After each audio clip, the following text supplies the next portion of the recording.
Starting with the name of Allah, who is the most beneficent and the most merciful. Dear students, welcome to the Quick Learn Academy by Arusa Iram. In today's lecture, we will cover the very important topic regarding your exams, which is how to get full marks in numericals in any subject. Dear students, before starting this video, if you have not yet subscribed to my channel, then do subscribe my channel, which is Quick Learn Academy by Arusa Iram, and also hit the bell icon so that you can get the latest updates on the go.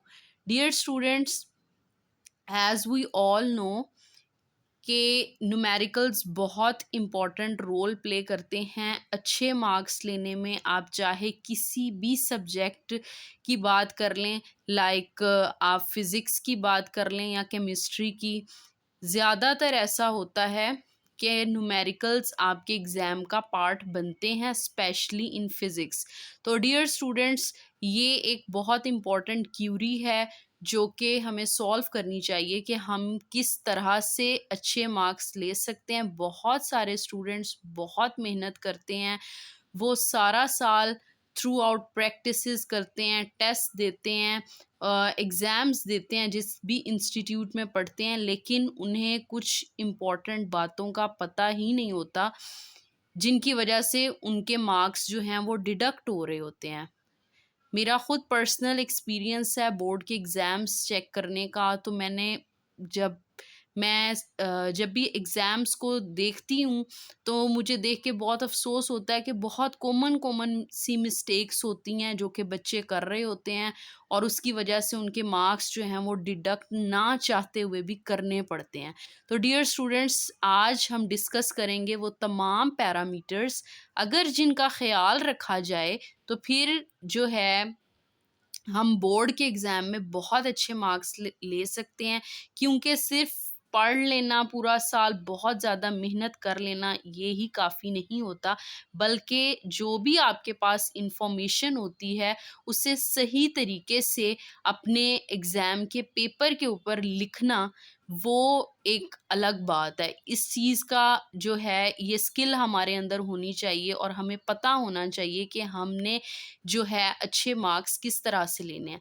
अब बहुत सारे students ये समझते हैं कि जी हम exam तो बहुत अच्छा करके आ गए, लेकिन पता नहीं क्या हुआ, क्या प्रॉब्लम हुई, हमारे मार्क्स कैसे डिडक्ट हो गए। हमने घर आके जो है न्यूमेरिकल्स के आंसर्स को भी करके देखा, टॉपिक्स भी सही लिखे, लेकिन वो जो बच्चे टॉपर्स होते हैं इन वेरियस स्कूल्स, वो एग्ज़ाम में इतने अच्छे मार्क्स नहीं ले पाते। इसकी बहुत सारी वजूहात हैं, जिनमें से जो है एक मेन रीज़न ये भी हो सकती है कि वो जो स्टूडेंट है जब भी एग्ज़ाम के लिए बैठते हैं तो एक प्रेशर होता है कि जी हमने अच्छे मार्क्स लेने हैं, हमारे अच्छे आएँगे, और हमने पूरे टाइम के अंदर रहते हुए जो है वो काम करना है, बहुत ज़्यादा शॉर्ट भी लिखने हैं, लॉन्ग भी लिखने हैं, न्यूमेरिकल्स भी करने हैं।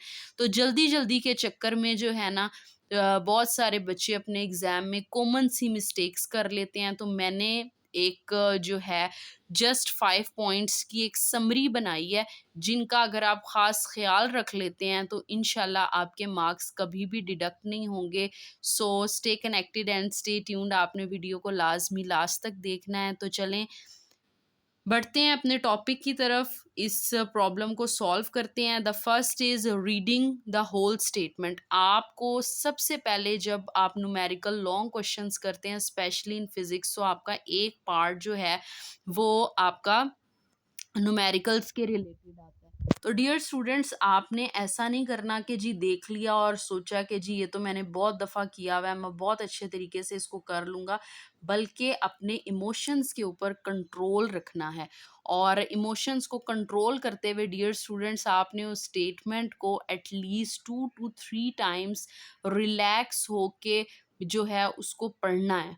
जब आप पढ़ लेते हैं किसी भी चीज़ को 2 से 3 मर्तबा, तो फिर आपको अंदाज़ा हो जाता है कि जी अब जो है इस स्टेटमेंट से हमें फ़ौरन से पता चल जाता है कि गिवन डाटा क्या होगा, हमने फाइंड आउट क्या करना है, और सॉल्यूशन में हमने एग्जैक्ट फॉर्मूला जो है वो क्या इम्प्लीमेंट करना है। बेसिकली स्टेटमेंट को रीड करने का पर्पस भी डियर स्टूडेंट्स यही है कि आप जो है गिवन जो स्टेटमेंट है इसमें से डाटा को टू रिक्वायर्ड या टू फाइंड, जो भी आपने फाइंड आउट करना है उसको, और उसके साथ साथ जो है वो सोल्यूशन को भी जो है आप सोचेंगे इसका सोल्यूशन कैसे जो है हम एग्जैक्ट कैलकुलेट कर सकते हैं। अगर आपने थ्रू आउट बहुत ज़्यादा प्रैक्टिस की हुई है फॉर्मूलाज की, और आपको पता चल जाएगा कैलकुलेशन करते हुए भी कि आप सही कर रहे हैं या नहीं कर रहे, जो बच्चे बहुत अच्छा पढ़ते हैं।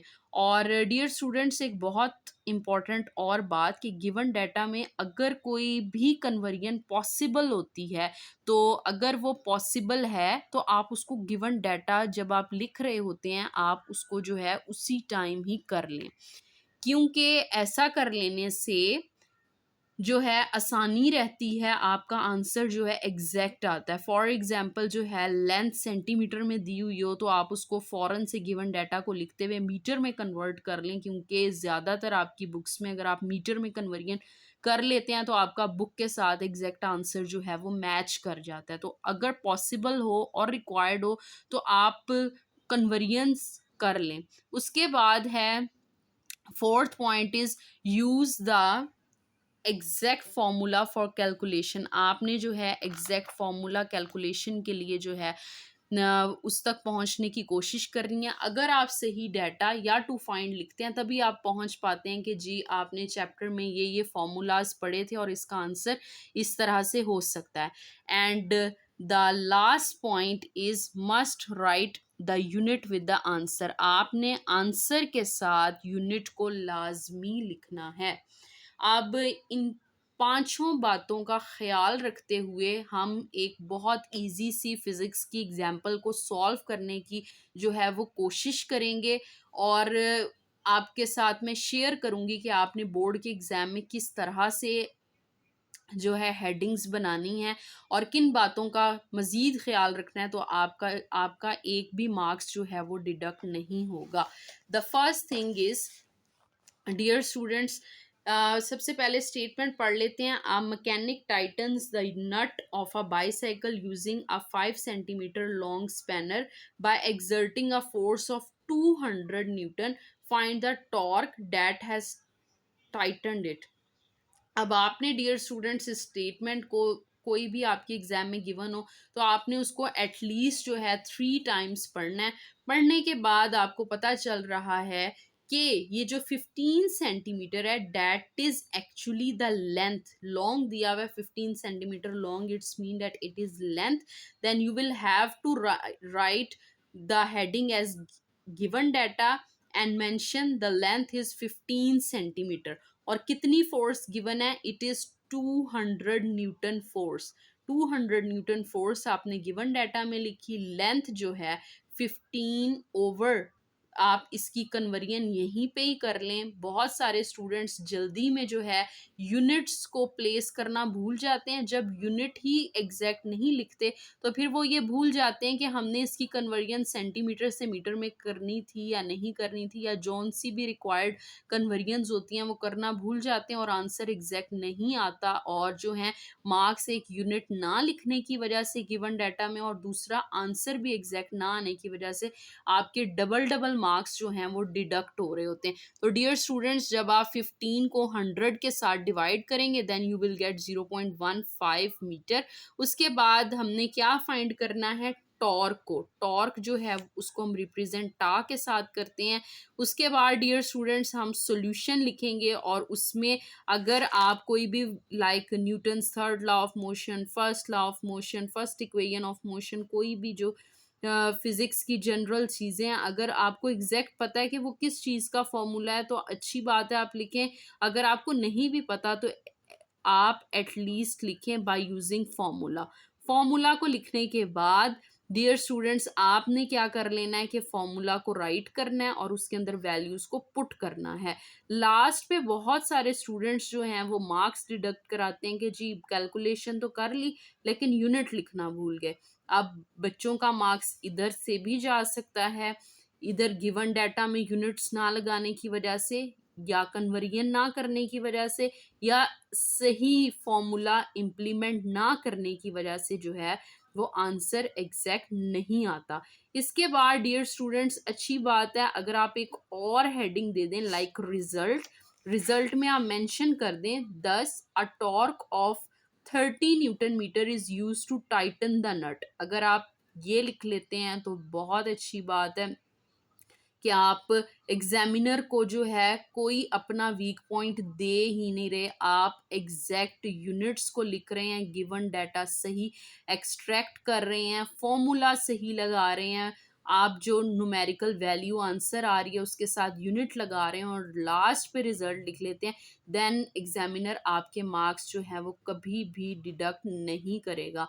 तो डियर स्टूडेंट्स, आपने इन तमाम बातों का ख्याल रखते हुए अपने लाइक आपका फिजिक्स का एग्ज़ाम हो या केमिस्ट्री का हो, आपने बहुत अच्छे से इन बातों का ख्याल रखते हुए अपने न्यूमेरिकल प्रॉब्लम्स को सॉल्व करना है। और जैसा कि आपको पता है कि मैंने फर्स्ट चैप्टर के फिज़िक्स क्लास 9th के न्यूमेरिकल्स को अपलोड कर दिया है, आपके साथ वीडियो शेयर कर दी है कल की। तो आपने डियर स्टूडेंट्स, ये वीडियो बनाने का मकसद बेसिकली यही था कि एज थ्रू आउट हम जितनी भी क्लासेस हैं उनके या आपकी रिमेनिंग बुक के तमाम न्यूमेरिकल्स को अपलोड करने से पहले पहले स्टूडेंट को एक जनरल जो बातें हैं, चीज़ें हैं, उनका पता होना चाहिए, जिनको बहुत सारे स्टूडेंट्स लाइट लेते हैं कि जी कोई बात नहीं, नहीं लिखा तो कुछ नहीं हो जाएगा। हालांकि जो एग्जामिनर होता है उसे बोर्ड के एग्जाम्स चेक कर करके एक ही नज़र में देख के अंदाज़ा हो जाता है कि बच्चे को कितनी नो हाउ है कि उसको किस तरह से एग्ज़ाम जो है अटेम्प्ट करना है। तो एग्ज़ाम को अटेम्प्ट करना this is an other skill के आपको बहुत अच्छी तैयारी करने के साथ साथ एक अच्छी गाइडलाइन दी जाए तो आप बहुत अच्छे मार्क्स ले सकते हैं। तो आपने डियर स्टूडेंट्स एग्ज़ाम करते हुए बहुत ज़्यादा ओवर एक्साइटेड या परेशान नहीं होना, बल्कि इन तमाम बातों का ख़्याल रखते हुए अपने जो एग्ज़ाम है बोर्ड का उसको बहुत अच्छे तरीके से करना है विद फुल कॉन्फिडेंस और अ, बड़ों की दुआएं लेते हुए और ख़ुद भी दुआ पढ़ के जाएं। सो for further updates, stay connected and stay tuned. If you like my video, then do like, share, comment and subscribe to my channel, which is Quick Learn Academy by Arusa Iram, and thank you so much for listening me.